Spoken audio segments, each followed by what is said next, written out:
नमस्कार। सूचना एवं जनसंपर्क विभाग हिमाचल प्रदेश सरकार की इस खास प्रस्तुति में आपका स्वागत है। मैं हूं आपका दोस्त और होस्ट कार्तिक शर्मा और आज मैं आपके सामने लेकर प्रस्तुत हुआ हूं यूथ पॉडकास्ट। यूथ पॉडकास्ट एक ऐसा मंच जहां हम युवाओं की बात करेंगे, उनकी समस्याओं की बात करेंगे और उनकी समस्याओं के समाधान की बात करेंगे। युवाओं की बात युवाओं के साथ और युवाओं के द्वारा। आज इसी कड़ी में हमारे साथ हैं 3 मेहमान। मैं शुरू करना चाहूँगा मिस अक्षिता धीमान मैम से। मैम हिमाचल प्रदेश राष्ट्रीय विधि विश्वविद्यालय में मनोविज्ञान काउंसलिंग की प्रोफेसर है। मैम ने अपने छोटे से करियर में एक काफ़ी बड़ा जो शुरुआती दौर है मैम आपका वो training counselling at drug rehabilitation centre Chandigarh में रहा है। तो आपको ये चीज़ आपकी सब्जेक्ट मैटर में एक्सपर्ट बनाती है और आप मनोविज्ञान के तो प्रोफेसर हैं ही। इसके साथ हमारे साथ हैं डॉक्टर भरत वालिया जी मौजूद। सर हिमाचल प्रदेश राष्ट्रीय विधि विश्वविद्यालय में विधि लॉ के प्रोफेसर हैं। सर ने काफ़ी अच्छी किताब जिसका नाम है balancing the scales, proportionality of sentencing of offenders for drug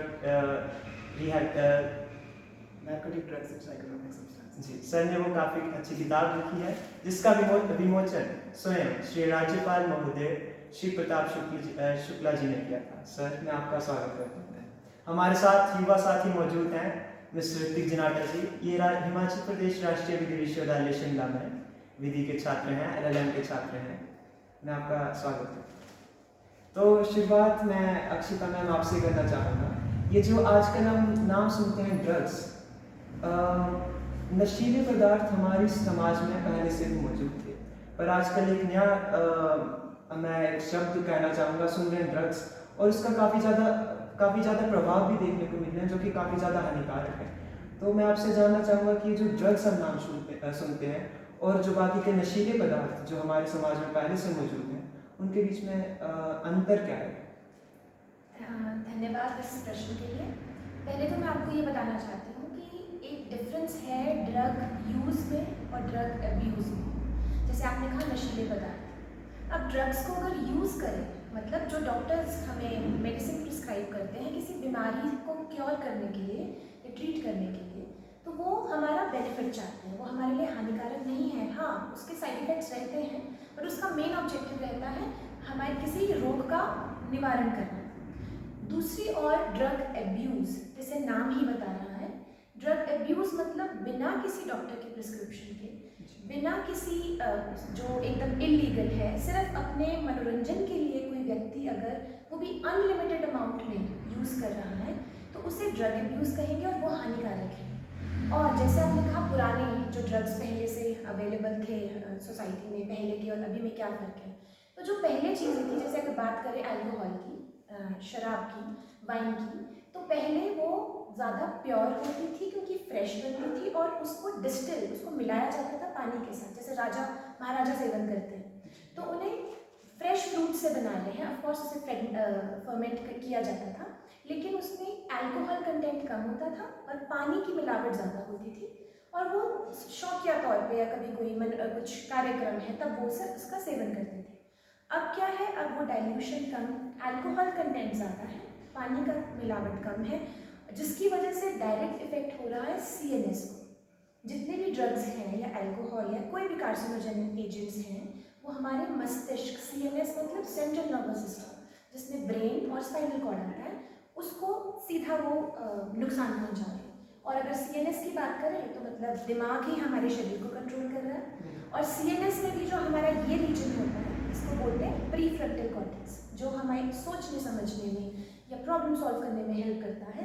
तो ये जो ड्रग्स हैं, चाहे हम बात करें पुराने ज़माने के या अभी के, दोनों ही तरह के ड्रग्स हमारे इस प्रीफ्रंटल कॉर्टेक्स में बाधाएं डालते हैं, जिससे हमारे सोचने समझने की शक्तियाँ कम हो जाती हैं। हाँ, लेकिन ये डिफरेंस एक ये रहेगा कि पुराने समय में मिलावट पानी की ज़्यादा थी और केमिकल्स, पहले तो वैसे केमिकल्स होते नहीं थे, प्लांट से ही एक्सट्रैक्ट किया जाता था। अभी क्या चल रहा है, मिलावट चल रही है, मतलब केमिकल लैब में बनाए जा रहे हैं और प्लांट्स का एक्सट्रैक्शन है पर बहुत कम है। तो मतलब अभी का जो सेवन चल रहा है वो ज़्यादा हानिकारक है। तो आपने काफ़ी दो बेसिकली आपने चीज़ कही, एक ड्रग अब्यूज़ और एक drug abuse, drug use and drug abuse. तो भरत सर आपसे पूछना चाहूँगा कि जो ड्रग अब्यूज़ जो हम वर्ड सुनते हैं इसके काफ़ी ज़्यादा केसेस आते हैं, बढ़ती एक समाज में समस्या है, तो आप उनके फैक्ट्स एंड फिगर्स को लेके थोड़ा इसमें प्रकाश डाल सकते हैं? जी, अक्षता मैम की बात को मैं आगे बढ़ाते हुए मैं कहना चाहूँगा कि ड्रग अब्यूज़ और ड्रग यूज़ तो अलग अलग टर्मिनोलॉजी है। एक है ड्रग अब्यूज़ और एक है ड्रग यूज़ जो हम नॉर्मली करते हैं। पर ड्रग अब्यूज़ अगर हम बात करें स्पेसिफिकली और लीगल प्रोविजंस की बात करें तो बेसिकली इंडिया में एक मेन एक्ट है जो ड्रग्स के ऊपर एक अब्यूज़ के ऊपर है, वो है narcotic drugs and psychotropic substances act 1985। जो अब्यूज़ ऑफ ड्रग, जो नार्कोटिक ड्रग्स है उनके बारे में बात करता है कि इफ़ एनी पर्सन अब्यूजेस, अगर कोई अब्यूज़ करता है उस ड्रग को यूज़ करना, तो उसके लिए क्या क्या प्रावधान है हमारे लॉ के अंदर और उसकी क्या क्या पनिशमेंट्स हैं। दूसरा है हमारे पास ड्रग्स एंड कॉस्मेटिक्स एक्ट जो डायरेक्टली बात करता है ड्रग यूज़ की, जिसमें हम किसी मेडिसिनल पर्पसेस के लिए या अदरवाइज कुछ यूज़ करते हैं किसी ड्रग का जो कि हमारे को कुछ फ़ायदा देता है। तीसरा है पिट एनडीपीएस एक्ट जो है prevention of illicit trafficking of narcotic drugs and psychotropic substances act. उसके अंदर इलिसिट ट्रैफिकिंग के ऊपर बेसिकली निशाना साधा जाता है। और चौथा हमारा आगे हिमाचल के अंदर 2025 में जो नया बिल आया है, हिमाचल सरकार ने इंट्रोड्यूस किया है, जिसके अंदर उन्होंने रिहैबिलिटेशन के ऊपर फोकस करते हुए साथ ही में एजुकेशनल इंस्टीट्यूशंस और साथ ही में उसकी प्रिवेंशन प्लस उसकी सज़ा को बढ़ा दिया है। तो अगर हम बात करें डाटा की तो हम बात कर रहे हैं कि पिछले 3 सालों में हमारी सरकार ने एटलीस्ट 9 करोड़ का इसमें जब्त किया है सामान और करीब 2400 केसेस रजिस्टर हो चुके हैं इसके अंदर narcotic drugs and psychotropic substances के अंदर अलग अलग प्रोविजंस के अंदर। अगर हम नार्कोटिक ड्रग की जैसे बात करें तो उस नार्कोटिक ड्रग के अंदर भी आता है जैसे coco, opium, poppy husk etcetera और इसके मिश्रण से ये सारे जो आजकल चिट्टा और हीरोइन ये सब बन रहे हैं, ये सब उसके मिश्रण से और इसके रिफाइंड रूप। तो ऋतिक सर आप हमारे साथ यहाँ पे बैठे हैं। ड्रग अब्यूज़ की जहाँ तक अक्षिता मैम और भरत सर दोनों ने बात की, मतलब मैं आपसे जानना चाहूँगा, एक युवा होने के नाते आप युवाओं से बात करते होंगे और कुछ युवाओं की कहानियाँ आपको पता होगी जिनकी ज़िंदगी और घर दोनों ड्रग अब्यूज़ से मतलब कहीं ना कहीं प्रभावित या मैं ये शब्द कहूँ तबाह हो चुके हैं। तो मैं आप 1-2 उदाहरण इसके अगर पेश कर सकते हैं तो।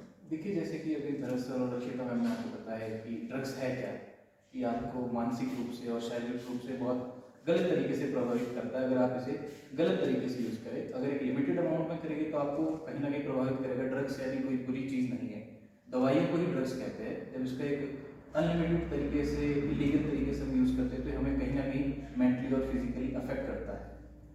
आज के समय में हम जब ड्रग्स को देखते हैं तो ड्रग्स को जो युवा है अपने स्ट्रेस को कहीं ना कहीं, अपने पीयर प्रेशर को कहीं ना कहीं, अपने सोशल आइसोलेशन से बचने का एक तरीका मानता है और कहीं ना कहीं इसी की ओर प्रभावित हो जाता है। तो कहीं ना कहीं जब हम आज की पीढ़ी को देखते हैं, एक कल्चर बन चुका है कि यदि वो इसका सेवन करेगा तो वो एक कूल कल्चर में आ जाएगा, इसका सेवन नहीं करेगा तो एक बैकवर्ड मेंटालिटी का कि क्या है, बोरिंग सा है। तो उदाहरण के तौर पे तो काफ़ी उदाहरण हैं, लेकिन जो 2 उदाहरण मैंने देखे थे, एक मैं अपने मित्र का नाम तो नहीं लूँगा, लेकिन वो सोलर कॉलेज में पढ़ता था, उसे पुलिस ने चरस के साथ पकड़ लिया। तो जब उसकी पूरी छानबीन हुई कि क्या हुआ, क्यों हुआ, तो उसने देखा कि चरस से वो प्रभावित इसलिए हुआ क्योंकि उसके साथ वाले उसके साथ चरस का सेवन करते थे, तो उसे भी लगा उसे भी करना चाहिए। अगर वो उसका यूज़ नहीं करेगा तो कहीं ना कहीं उसके अपने लोगों के बीच में, फ्रेंड्स के बीच में कहीं ऐसा ना हो जाए कि उसकी कुछ कमी हो जाए। तो कहीं ना कहीं पीयर प्रेशर मैं देखता हूँ आज के समय में बहुत ज़्यादा युवाओं को प्रभावित कर रहा है। दूसरा उदाहरण जो मैं अखबारों के माध्यम से पढ़ रहा था, बिलासपुर में इस समय काफ़ी एक ड्रग्स का, सिंथेटिक ड्रग्स का, चिट्टे का सेवन का हम सुनते हैं और उसका कारण भी हम देखते हैं कि उसका पंजाब बॉर्डर के साथ वो लगा हुआ है।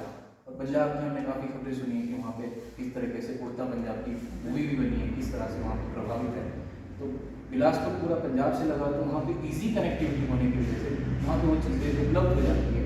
और लास्ट ईयर का भी मैं डेटा देख रहा था कि करीबन 10 करोड़ का जो चिट्टा है पुलिस ने वहाँ बरामद किया। तो कहीं ना कहीं ये सारी चीज़ें हैं जो आज के समय में युवाओं को प्रभावित कर रही है नशे के लिए हमें इसका सेवन करना चाहिए। अक्षिता मैम, ऋतिक सर ने अभी युवाओं को प्रभावित करने की बात की। युवा जब नशे से प्रभावित होते हैं तो उससे कहीं ना कहीं समाज भी प्रभावित होता है। एक जनरेशनल इम्पैक्ट मैं कहूँगा, मतलब हमारी जनरेशन पहली जनरेशन है जिसको सोशल मीडिया और ड्रग्स, इन दोनों का जो मैं नशा ही कहूँगा अभी फिर से वो चढ़ा है। सोशल मीडिया का काफ़ी ज़्यादा, सोशल मीडिया में भी प्रसार ड्रग्स को लेके काफ़ी ज़्यादा होता है। सोशल मीडिया एक मेथड बन चुका है ड्रग्स के बारे में जानने के लिए और उनके सोर्सेज और उनको कैसे छुपाना है, कैसे कहाँ से खरीदना है, उसके बारे में जानने के लिए। और इसका जनरेशनल इम्पैक्ट मैं कहूँगा हमारी जनरेशन को देखना पड़ता है। साथ में नशे के प्रभाव में नशे से जो क्राइम रेट है वो भी कहीं ना कहीं बढ़ रहा है। बिलासपुर का उदाहरण ऋतिक भैया ने दिया, बिलासपुर में क्राइम रेट भी साथ साथ में काफ़ी ज़्यादा बढ़ रहा है। तो मैं चाहूँगा कि इस चीज़ पे आप थोड़ी रोशनी डालें। जी, सबसे पहले तो मैं ये बोलना चाहूँगी कि युवा नशे की तरफ क्यों बढ़ रहा है, क्योंकि उसकी कोपिंग एबिलिटीज़ इतनी स्ट्रांग नहीं रही है।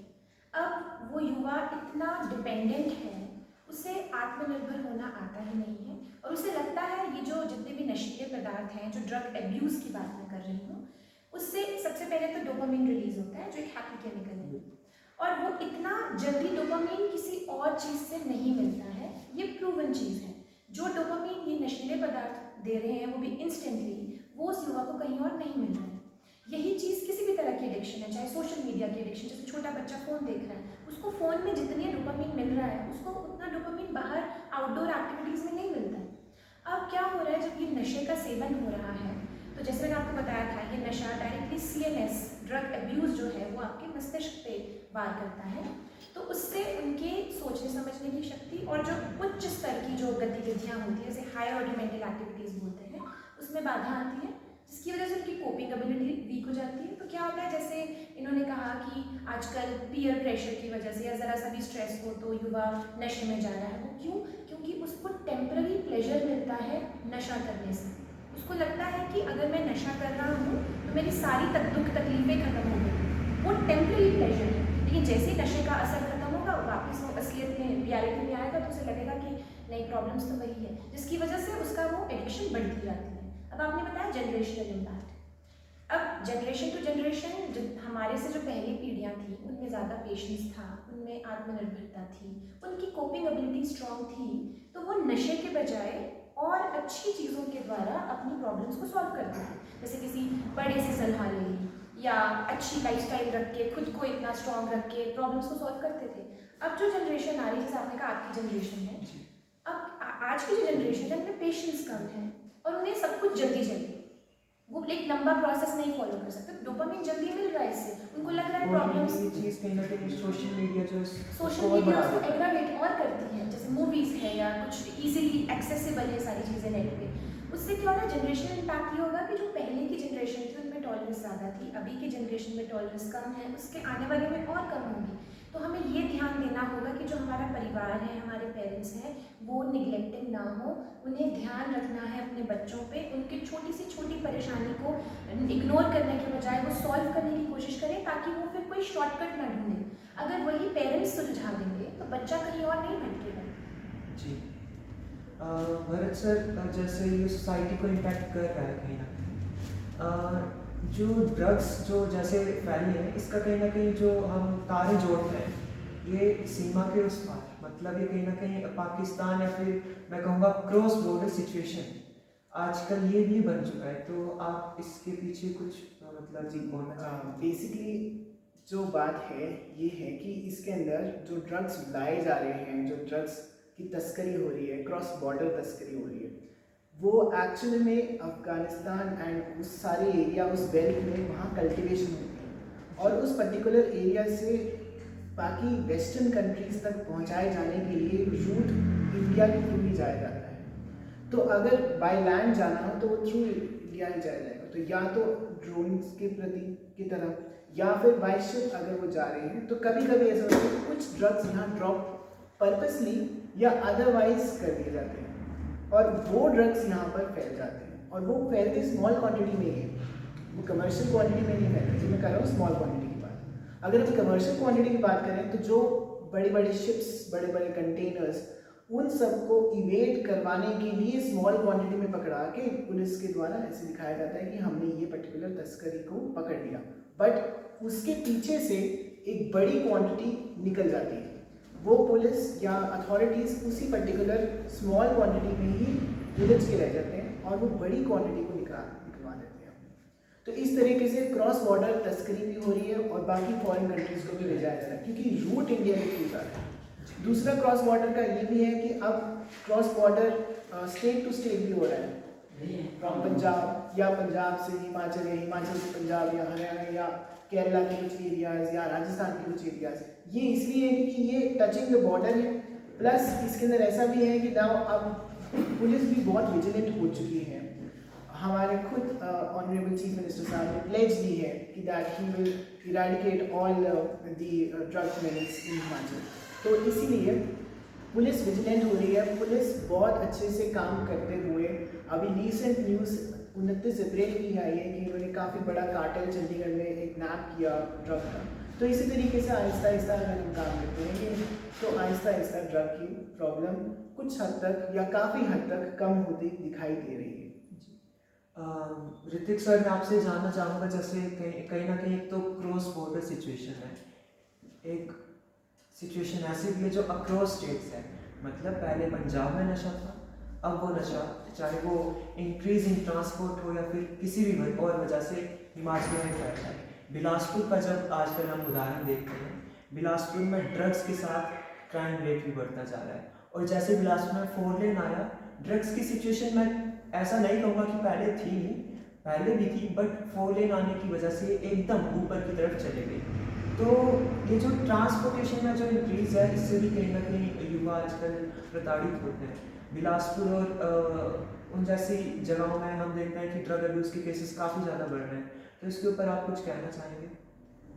जैसा सर ने बताया, क्रॉस बॉर्डर टेररिज्म, अब नार्को टेररिज्म एक नया शब्द आ गया। पहले तो हम कहते थे कि ह्यूमन टेररिज्म। तो बॉर्डर स्टेट्स और बॉर्डरिंग एरियाज में हम जब देखते हैं तो हम जब नॉर्थ वेस्टर्न साइड की तरफ जाते हैं, जिसका सर ने जिक्र करा, अफगानिस्तान, ईरान और पाकिस्तान, जिसे हम गोल्डन क्रीसेंट कहते हैं, और जब हम नॉर्थ ईस्टर्न साइड में साउथ एशिया की तरफ जाते हैं, साउथ ईस्ट एशिया की तरफ जाते हैं, तो वहाँ पर गोल्डन ट्राइंगल है, म्यांमार, थाईलैंड और लाओस, जिसकी डायरेक्ट एंट्री आपकी नॉर्थ ईस्टर्न स्टेट्स में आपके अरुणाचल प्रदेश और म्यांमार, मणिपुर के थ्रू होती है। इस ओर हमारे पास पंजाब, जम्मू कश्मीर और कहीं ना कहीं राजस्थान का एरिया है जहाँ से वो आती है। तो इन चीज़ों में कहीं ना कहीं एक्सटर्नल फैक्टर पर ही जोर नहीं देते थे, तो कहीं ना कहीं इंटरनली कोई मिली भगत होगी जिसके कारण ये चीज़ें आ रही होगी। और आपने कहा इंफ्रास्ट्रक्चर भी कहीं ना कहीं हम कहते हैं इसकी देन हो सकती है। लाइक हमारा रूरल एरिया है, कोई भी एरिया है, जब तक वो इन चीज़ों के टच में नहीं था तब तक नहीं था। अब आज इंफ्रास्ट्रक्चर इस लेवल का हो गया है कि किसी भी चीज़ को हम कितने भी ईजी तरीके से हम कहीं तक भी पहुँचा सकते हैं। लाइक आपका एग्जाम्पल था सोशल मीडिया वाला, तो हम पहले किसी को ट्रैक कर लेते कि भाई किसी ने कॉल करा है, किसी ने मैसेज करा, उसमें क्लियर लिखा गया है कि आपको ये चाहिए, ये चाहिए। लेकिन आजकल हम देखते हैं इमोजी का ज़माना है। लाइक आपको किसी को चरस मंगानी होगी तो पत्ते वाला इमोजी भेज देगा, किसी से आपने कुछ और सिंथेटिक ड्रग बनाना हो तो आप उस ड्रग्स को का इमोजी भेज देंगे और वो चीज़ें उसी तरीके से सप्लाई हो जाती है। और इसमें और चीज़ें ये भी है कि आजकल इसमें डायरेक्ट ये नहीं कि आप कैश या डायरेक्ट ऑनलाइन ट्रांजेक्शन कर रहे हैं। हमने फिर भी देखा है कि आज के समय में क्रिप्टो करेंसी और बिटकॉइन के थ्रू भी इसका जो चीज़ें हो रही है, तो वो चीज़ें अपने जितने भी ट्रांजेक्शन में कैच नहीं कर पाती जो रेगुलर सिस्टम है। तो हम इसके लिए भी थोड़ा थोड़ा अपने आप को स्ट्रिक्ट करना पड़ेगा कि किस तरीके से हम इस चीज़ को भी कैच आउट कर पाए। बाकी क्योंकि ये सारा चीज़ें हम जो देखते हैं, जैसे हिमाचल का अपने उदाहरण का, मैं डेटा फैक्ट से डाला था कि जो 15 से 25 साल की उम्र का युवा है वो ही सर्वाधिक इस चीज़ से प्रभावित है हिमाचल प्रदेश के अंदर। और मैं ये भी देख रहा हूँ कि सरकार की तरफ से भी काफ़ी कदम इसके लिए उठाए जा रहे हैं, जैसे कि एंटी ड्रग एक्ट 2025 का संघ ने भरा, उसमें स्कूल स्टूडेंट्स को किस तरीके से कि रैपिड टेस्टिंग हो जाएगी किसी भी स्कूल में, कि हम चेक करेंगे किस तरीके से कहीं ड्रग्स का कोई मिसयूज़ तो नहीं हो रहा है। इसके अलावा एक आपका प्लेस से रिलेटेड था कि आपकी TC कार्ड दी जाएगी यदि आप इन चीज़ों में संलिप्त पाए गए, आपसे पहले ही एफिडेविट कॉलेजेस और स्कूल में साइन करा दिया जाएगा, जो सरकार की एक सोच को दर्शाता है कि किस तरीके से वो इस चीज़ के खिलाफ एक टारगेटेड वे लेके चल रहे हैं जी। और भी काफ़ी चीज़ें हैं, जैसे कि मैंने उसी एक्ट में पढ़ा था कि 3 चीज़ें मंडी, कांगड़ा और शिमला में 3 जोनल ऑफिसेज बनाए जाएंगे जो पर्टिकुलरली इस चीज़ को देखेंगे, और DCs और SPs टास्क फोर्स को हेड करेंगे जो पूरे हिमाचल प्रदेश में इसके खिलाफ कहीं ना कहीं एक मुहिम चलाने का काम चल तो जब हम ड्रग अब्यूज़ के कंट्रोल की बात करते हैं, शुरुआत में अक्षिता मैम आपसे ही करना चाहूँगा, क्योंकि सबसे पहले मनोविज्ञान एक मतलब जो अब्यूज़र है उससे खेलता है। तो कहीं ना कहीं एक फैमिली के अंदर, परिवार के अंदर काफ़ी ज़्यादा मेजर्स हो सकते हैं जिनकी वजह से हम ड्रग अब्यूज़ को कम कर सकते हैं। दूसरी चीज़ आती है रिहेबिलिटेशन सेंटर की, जिसके अंदर ऑफ कोर्स आपने भी काम किया है उस किसी चंडीगढ़ के सेंटर से जुड़ के। तो आप ये हमें बताने की कृपा करें कि एक इंट्रा फैमिली सिस्टम जो कि परिवार के अंदर की चीज़ें हैं, और जो परिवार के बाहर चले जाते हैं रिहेबिलिटेशन सेंटर, वो कितने ज़्यादा मैं कहूँगा मतलब उपयोगकारी या फिर उस चीज़ का निवारण करने के सक्षम होते हैं, क्योंकि शुरुआत तो परिवार से ही करनी चाहिए, क्योंकि हम सुनते हैं prevention is better than cure. तो मैं वापस से बताएं। जैसे आपने कहा इंट्रा फैमिली और रिहैबिलिटेशन, देखिए अगर एक मेन ऑब्जेक्टिव देखोगे या एक बेनिफिट देखोगे रिहैबिलिटेशन का, वो सिर्फ डिटॉक्सिफिकेशन का होता है। वहाँ पे जो टॉक्सिफिकेशन हुई है बॉडी में उसको क्लीन किया जाता है, लेकिन दिमाग को क्लीन करने की कोई भी गारंटी नहीं लेता है, और ना कभी आज तक ये प्रूवन है कि नशे का कोई एज सच कोई ऐसा निवारण है। हाँ, वो लोग बॉडी को क्लीन करके आपको वापस भेज देंगे, लेकिन मानसिक जो आपकी जो क्रेविंग हो रही है, जो बार बार मन कर रहा है, जो जिसको और अगर ना ले वो उसका सेवन ना करे तो विड्रॉल सिम्टम्स आ रहे हैं, जिसे तोड़ बोलते हैं, उसका उपचार अभी तक इतना अच्छी तरीके से नहीं आ रहा है। अब आप इंट्रा फैमिली की बात करें तो यहाँ परिवार को समझना होगा कि ये चीज़, ये जो नशा है ये एक बीमारी है, इसको एक स्टिग्मा की तरह ना देखें, एक अच्छे समझदार नागरिक की तरह उन्हें उस इंसान को, उस पेशेंट को, उसको पेशेंट की तरह ट्रीट करके रिहैबिलिटेशन लेके जाएं, उसकी डिटॉक्सिफिकेशन कराएं। उसके बाद परिवार को उसकी उस क्रेविंग में हेल्प करनी है, उसका जो वो कोपिंग एबिलिटीज़ लो हुई है या उसको जो उसका मेंटल हेल्थ जो खराब हुई है, उसमें पेरेंट्स की सपोर्ट, प्यार, क्योंकि ज़्यादातर क्या होता है फैमिलीज रिजेक्शन दिखा देती है कि ये नशा करता है, तो जिसको साइकोलॉजी में वॉल इफेक्ट बोलते हैं कि अगर नशा किया है तो बाकी बुरी चीज़ें भी होंगी, कि अगर एक बुरी चीज़ है तो ये इंसान ही बुरा है। तो उस टाइम पे परिवार ही रिजेक्शन दिखा देता है उस एडिक्ट को, तो समाज तो फिर बहुत आगे की बात है। तो इस समय में रिहैबिलिटेशन और फैमिली ने मिलकर कैसे काम करना है, सबसे पहले रिहैबिलिटेशन सेंटर्स में उनका डिटॉक्सिफिकेशन होता है, जैसे जहाँ मैं भी काम करती थी वहाँ उनका एक प्रोसेस होता था 12 डेज़ का, जिसमें उनका डिटॉक्सिफिकेशन होती है, जितना भी अंदर नशे की मात्रा जो है उसको वो ठीक क्लीन करते थे ताकि बॉडी दोबारा से क्लीन हो जाए। लेकिन जो दिमाग है, सोच है, उसको कोई कंट्रोल नहीं कर सकता। फिर वहाँ काउंसलर्स का और फैमिली का रोल आता था। काउंसलर्स उनकी therapy, with the help of therapies, बहुत सारी थेरेपीज हैं जिसमें जैसे CBT है, कॉग्निटिव बिहेवियरल थेरेपी, जहाँ पे जो उनका इरैशनल थॉट और जो भी फॉल्टी थॉट्स बन चुके हैं प्रॉब्लम्स को सॉल्व करने के, उनको रेक्टिफाई किया जाता है थेरेपीज के थ्रू, या उन्हें किसी एक्टिविटीज़ में इन्वॉल्व किया जाता है। प्लस इस रिहैबिलिटेशन में सिर्फ पेशेंट की थेरेपी नहीं की जाती, फैमिली की भी थेरेपी की जाती है। फैमिली को बुलाया जाता था कि आपकी सपोर्ट भी चाहिए, आप इसको रिजेक्शन ना दिखाएं, जब इसको क्रेविंग हो उस टाइम पे इसका कुछ सब्स्टिट्यूट दे दें। जैसे अगर निकोटीन की आदत है तो उसके सब्स्टिट्यूट्स बहुत हैं, या फिर अब जैसे मैंने देखा है जो ड्रग्स का सेवन करते हैं उन्हें फॉइल पेपर देखकर भी क्रेविंग स्टार्ट हो जाती है। तो जब भी ऐसा क्रेविंग का टाइम आए, इमीडिएटली उसको इंटरवीन करना है, पेशेंट को अकेला नहीं छोड़ना है, उसकी ज़्यादा से ज़्यादा उसको अनकंडीशनल पॉजिटिव रिगार्ड देना है, उसको रिजेक्शन शो नहीं करनी है। तो इस तरह से परिवार और रिहैबिलिटेशन मिलकर थेरेपीज़ के थ्रू उसको कुछ हद तक मदद कर सकता है। लेकिन आखिरी चीज़ यही है कि जब तक विल पावर नहीं होगी उस एडिक्ट में, तब तक कोई कुछ नहीं कर सकता। जैसे हम बोलते हैं we can lead a horse to the water but we can not make it drink. जब तक उसमें खुद से वो विल नहीं होगी कि मुझे छोड़ना है, तब तक ना पेरेंट्स कुछ कर सकते हैं, ना रिहैबिलिटेशन सेंटर कुछ कर सकते हैं। हाँ, बॉडी साफ करके, जैसे वॉशिंग मशीन ने कपड़े धोए बाहर निकाले, उस तरह से रिहैबिलिटेशन इतना कर सकता है कि तुम्हारा विल नहीं भी है, मर्जी नहीं भी है, तो भी तुम्हारी बॉडी क्लीन करके तुम्हें बाहर भेज देगी, तो बाहर जाके फिर रिलैप्स हो जाता है अगर विल ना हो। भरत सर, जब हम बात करते हैं ड्रग अब्यूज़ के, तो रिहैबिलिटेशन सेंटर्स में उनका क्या होता है, एक गवर्नमेंट के लेवल पे, पॉलिसीज़ के लेवल पे भी काफ़ी ज़्यादा चीज़ें हम उसको बंद कर सकते हैं, कर्व कर सकते हैं।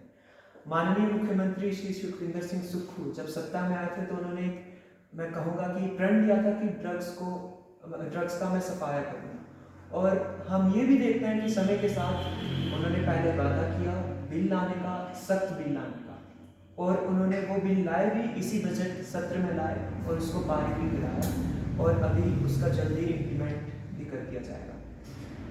तो इसके अलावा इस ड्रग्स बिल, जो ये ड्रग्स के ऊपर बिल आया 2025 में, ऐसे ही बजट सत्र में हमारे राज्य स्तर पे ही आया, बट हमारी सरकार का ये एक तरह से प्रण भी दिखाती है कि वो ड्रग्स को एलिमिनेट और कंट्रोल करने में कितनी सक्षम है और कितनी प्रतिबद्ध है। नहीं तो पंजाब तो उड़ता पंजाब बन ही चुका है, पर हिमाचल वैसा ना ही बने, उसके लिए हमारी सरकार तो काफ़ी मैं आपको उसके कुछ इंपॉर्टेंट फीचर्स बताता हूँ। जैसे तो नया ड्रग एंटी ड्रग एक्ट है 2025 का, हिमाचल सरकार ने बनाई है। उसके अंदर काफ़ी सारे एरियाज़ को कवर करने किया गया है, रिहैबिलिटेशन से लेकर के selling of drugs around school and education institution से लेकर के उसके अंदर आपकी पनिशमेंट से लेकर के सारे एरियाज़ को काफ़ी हद तक कर्व और कंट्रोल करने की कोशिश दिखाई जा रही है। उसके अंदर जब जैसे वो इम्प्लीमेंट होगा वैसे उसका एक्शन भी दिखेगा। जैसे कि उसका एक एग्जांपल है कि जो स्मॉल क्वांटिटी ऑफ ड्रग अगर पाया गया किसी के पास, तो NDPS एक्ट जो सेंट्रल गवर्नमेंट का है उसके अंदर 1 साल की सज़ा है, पर यहाँ पर 2 साल की सज़ा कर दी गई है और रिगरस सज़ा कर दी गई है। उसी तरीके से इंटरमीडिएट या लार्ज क्वांटिटी और उसी तरीके से कमर्शियल क्वांटिटी की भी सज़ा को बढ़ाया गया है हर एक लेवल पे, तीनों लेवल्स पे। प्लस एक नया बहुत इंपॉर्टेंट फीचर जो ऐड किया गया है नए एक्ट के अंदर, ये है कि स्मॉल क्वांटिटी उसी के पास ही होगी ऑब्वियसली जो उसका सेवन करता है। तो सेवन करने वाले के लिए एक प्रोविज़न डाल दिया गया है कि अगर कोई स्मॉल क्वांटिटी के साथ पाया गया, उसे पनिश ना करके अगर वो चाहता है तो वो रिहैबिलिटेशन सेंटर में भी जा सकता है कुछ टाइम के लिए, और उसे कोई पनिशमेंट नहीं दी जाएगी, रादर उसकी रिहैबिलिटेशन होगी। तो वो प्रोविज़न भी नए एक्ट के अंदर डाला गया है। ये पुराने NDPS सेंट्रल गवर्नमेंट के NDPS एक्ट के अंदर नहीं है ये फीचर, पर ये फीचर यहाँ भी डाला गया है। अब रिहैबिलिटेशन की बात करें तो वेरियस सेंटर्स इस एक्ट के थ्रू पैसे फंड भी एलोकेट हुए हैं, प्लस ये बनेंगे भी जो एक्चुअली में उन पर्टिकुलर एडिक्ट्स की डी एडिक्शन में हेल्प करेंगे। तो ये कुछ इंपॉर्टेंट फीचर्स हैं नए एक्ट के। प्लस एक बहुत ही इंपॉर्टेंट फीचर जो मैं और बताना चाहूँगा, जो एजुकेशन इंस्टीट्यूशंस के आसपास कोई इसे बेचता, इसकी तस्करी, इसे कंज्यूम करता हुआ पाया गया तो उसकी सज़ा सीधे 1.5 गुना है।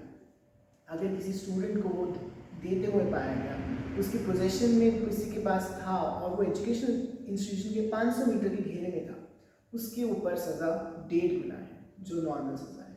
इस तरीके से एजुकेशन इंस्टीट्यूशंस को बचाया जा रहा है, रिहैबिलिटेशन करवाई जा रही है उन पर्टिकुलर एडिक्ट्स की, और सज़ा भी बढ़ा दी गई है। तो मैं कहीं ना कहीं कहना चाहूँगा कि जो कंज्यूमर्स होते हैं, जो ड्रग्स का सेवन करते हैं, वो तो हमारे जैसे युवा इनोसेंट ही होते हैं, बट जो डिस्ट्रीब्यूटर्स होते हैं वो लोग होते हैं जो कि उनकी इनोसेंसी का फ़ायदा उठाते हैं, मासूमियत का फ़ायदा उठाते हैं और उनके ऊपर पैसे कमाते हैं। तो हमारी सरकार, मैं यही कहूँगा कि उन कंज्यूमर्स के बजाय उन डिस्ट्रीब्यूटर्स को, उस जड़ को ही ख़त्म करना चाहती है जो ये ड्रग्स फैलाती है। ऋतिक सर माननीय मुख्यमंत्री जब पांगी गए थे, उन्होंने वहाँ पर भी हिमाचल दिवस के समारोह में ये कहा कि हमारी सरकार नशे को ख़त्म करने के लिए प्रतिबद्ध है।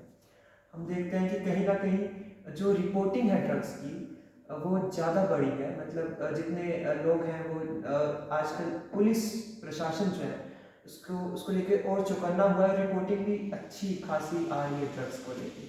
तो ये कहीं ना कहीं मैं समझता हूँ कि हमारी सरकार की प्रतिबद्धता को दिखाती है।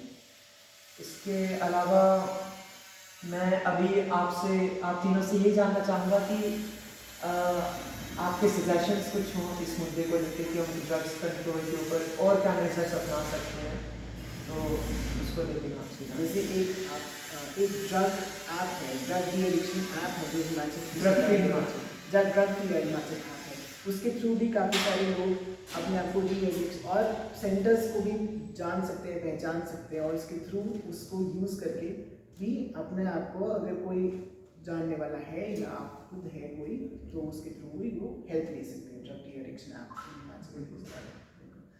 और जैसे ऋतिक ने भी मेंशन किया कि जैसे एफिडेविट साइन करवाए जाएं, जैसे एंटी रैगिंग एफिडेविट साइन होते हैं बच्चों, तो अगर इस तरह से ड्रग्स से रिलेटेड भी कोई एफिडेविट साइन करवाया जाए तो भी शायद कुछ कंट्रोल आ सकता है, क्योंकि बच्चा कभी भी सस्पेंड या जब उस पर जब स्ट्रिक्ट एक्शन लिया जाएगा शायद तभी वो कुछ हद तक उसे कंट्रोल कर सकता है।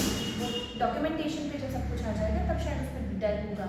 अदरवाइज कौन देख रहा है, कौन रिपोर्ट कर रहा है, उन्हें ज़्यादा उन्हें फ़र्क नहीं पड़ता अदरवाइज इन चीज़ों से।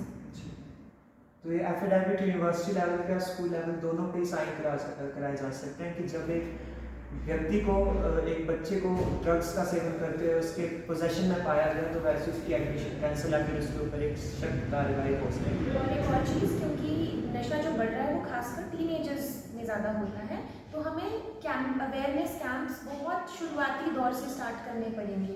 जब मतलब अगर स्कूल्स में ज़्यादा से ज़्यादा अवेयरनेस कैंप्स होने चाहिए, उन्हें ड्रग्स के बारे में अवेयर करना चाहिए। ज़्यादातर क्या होता है ना, बच्चे क्यूरियोसिटी में लेते हैं, उन्हें पता नहीं होता है कि चीज़ क्या है, तो वो क्यूरियोसिटी के चक्कर में कब वो एडिक्शन बन जाती है वो पता नहीं चलता।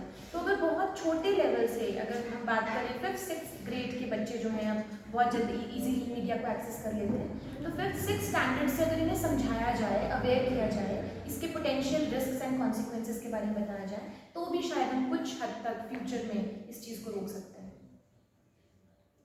तो साथियों, हमने भी अपने मेहमानों से बात की, सब्जेक्ट एक्सपर्ट से बात की कि ड्रग्स को हम कैसे, ड्रग्स होते क्या हैं, ड्रग्स को कैसे कंट्रोल कर सकते हैं और उनके सजेशंस को हमने जाना।